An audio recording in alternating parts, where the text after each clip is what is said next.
আপোনালোক সকলে জানে, আপোনালোক সকলে জ্ঞাত যে আমাৰ অসমত শেহতীয়াকৈ উচ্ছেদৰ যি উৎসৱ চলি আছে, সেই উৎসৱৰ কিছু দৃশ্য আমাৰ নামনি অসমৰ ধুবুৰী জিলাৰ বিলাসীপাৰাতো হৈছিল।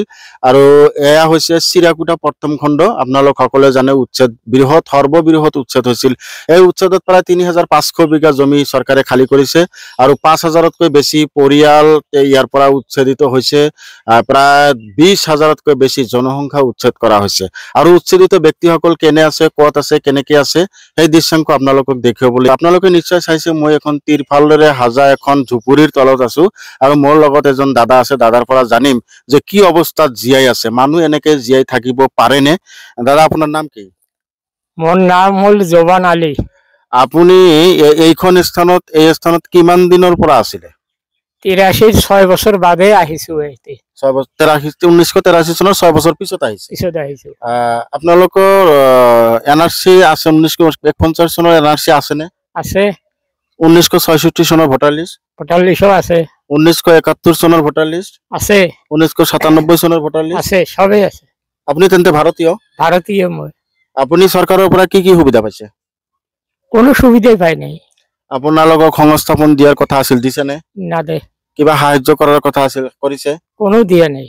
ইয়া শুনিলে ভাৰতীয় নাগৰিক, ইয়াতকৈ আৰু কি প্ৰমাণ দিব লাগিব আপোনালোক? 1951 চনৰ NRC আছে, 1966 চনৰ ভোটাৰ লিষ্ট আছে, 1971 চনৰ ভোটাৰ লিষ্ট আছে, 97 চনৰ ভোটাৰ লিষ্ট আছে, বৰ্তমানৰ ভোটাৰ লিষ্ট, সকলো নথি পত্ৰ থকাৰ পিছতো এই ব্যক্তিজন কিন্তু চৰকাৰৰ পৰা যি মৌলিক অধিকাৰ, সংবিধানত যি অধিকাৰ দিছে মৌলিক অধিকাৰ, সেয়াৰ এতিল পৰিমাণো এই সকল ব্যক্তিৰ ক্ষেত্ৰত কিন্তু প্ৰযোজ্য হোৱা নাই।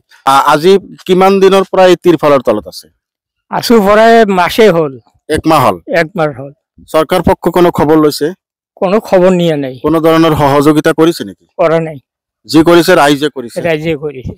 আৰু আপোনাৰ পৰিয়াললৈ আমাৰ যিখন তিৰপাল, এই তিৰপালৰ তলতে আছে? আছে।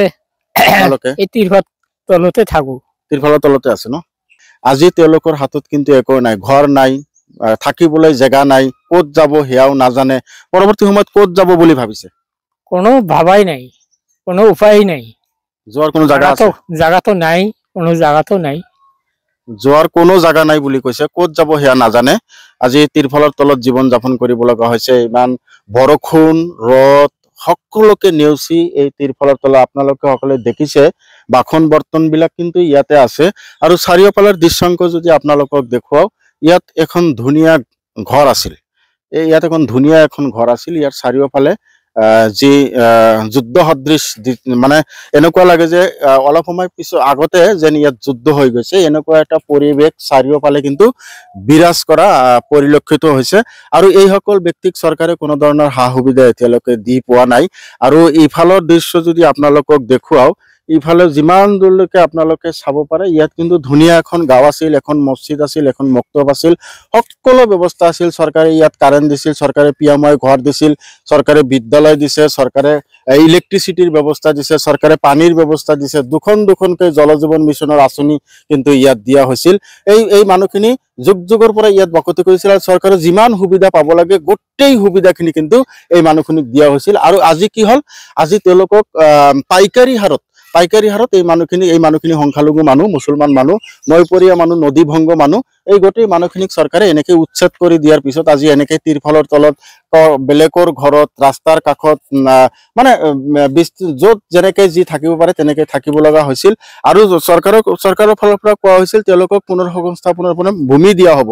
আৰু এনেকুৱা এখন ঠাইত আপোনালোক শুনিলে আচৰিত হ'ব, এনেকুৱা এখন ঠাইত ভূমি দিছে য'ত মানুহ বসবাস কৰাৰ কোনো উপযোগী নহয়। সেই ব্ৰহ্মপুত্ৰৰ একেবাৰে যি ব্ৰহ্মপুত্ৰৰ পৰা উভতি আহিছিল এই অঞ্চললৈ, এই চৰকাৰী ভূমিত থাকিবলৈ লৈছিল, সেই ব্ৰহ্মপুত্ৰৰ মাজতেই কিন্তু আকৌ তেওঁলোকক ভূমি দিয়াৰ কথা চৰকাৰে স্পষ্ট কৰিছিল বা কৈছিল। সেইখন জাগাখনৰ নাম হৈছে বজৰালগা 2য় খণ্ড 8 চাৰ্কেলৰ বা ৰাজহ চক্ৰৰ অন্তৰ্গত। আজি এই অঞ্চলৰ মানুহখিনি কৰ্মসংস্থাপনৰ এটা বাট মুকলি লৈছিল। শিক্ষাৰ ব্যৱস্থাই, শিক্ষাৰ লগত এই মানুহখিনি সংপৃক্ত হৈছিল, শিক্ষাৰ ল'ৰা ছোৱালীখিনি শিক্ষাৰ লগত আগবাঢ়ি গৈছিল আৰু তেওঁলোকৰ কৰ্মসংস্থাপন আছিল, ধুনীয়াকৈ ঘৰ দুৱাৰ সাজিছিল। আজি একেবাৰে সকলো শেষ হৈ গ'ল, ধ্বংস হৈ গ'ল। আজি এই মানুহখিনি আকৌ উঠি আহিবলৈ হ'লে আকৌ 50 বছৰৰ প্ৰয়োজন হ'ব, তেতিয়াহে এই মানুহখিনি আকৌ আগৰ অৱস্থালৈ আহিবলৈ সক্ষম হ'ব পাৰে। ইয়াতো কিন্তু এটা সন্দেহ আছে। মোৰ সৈতে আৰু এজন খুৰা আছে, খুৰাৰ লগত অলপ কথা পাতিম। খুৰা, ইয়াত কিমান দিনৰ পৰা আছিল আপুনি? আমি ধৰক 30 বছৰ ধৰি আছো আমি ইয়াত। 30 বছৰৰ পৰা। আপুনি যি অঞ্চলৰ পৰা আহিছে তাতে নদী ভংগাৰ কাৰণেহে ইয়াত আহিছে? নদী ভংগাৰ কাৰণে আহিছো। আপুনি ভাৰতীয় নে? ভাৰতীয়। কেনেকে ভাৰতীয়? আমার সব ডকুমেন্টস আছে।